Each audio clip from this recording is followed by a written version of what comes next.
দরজায় কড়া নাড়ছে বসন্ত, বিশ্ব ভালোবাসা দিবস এবং আন্তর্জাতিক মাতৃভাষা দিবস। আর এই দিবসগুলোকে ঘিরে ঘুরে দাঁড়িয়েছে ফুলের বাজার। যশোর, ঝিনাইদহ এবং নারায়ণগঞ্জের ফুল ব্যবসায়ীরা এখন ব্যস্ত সময় পার করছেন ফুল পরিচর্যায়। এরই মধ্যে বাজারে বেড়েছে ফুলের দামও। ব্যবসায়ীদের আশা, খরচ উঠিয়ে বেশ লাভ থাকবে তাদের।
সম্পূর্ণ আমরা 20 থেকে 25 টাকা করে গোলাপ বিক্রি করতেছি। এইসব ফুল মানে চাহিদা একটু বেশি আর দামও বেশি।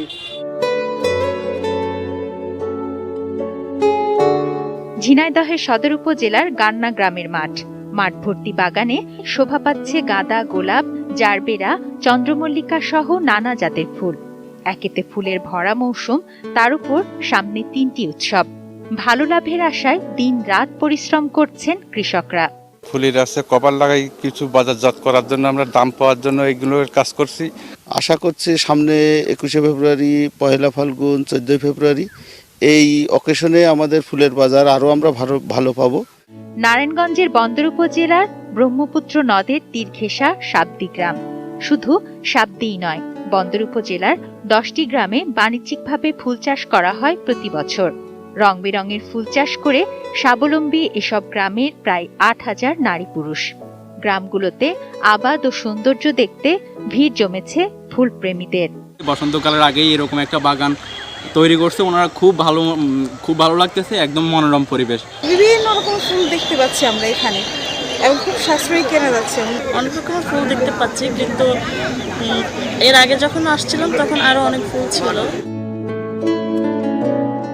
তুনা সিনা তনু, ডেস্ক রিপোর্ট, ATN নিউজ।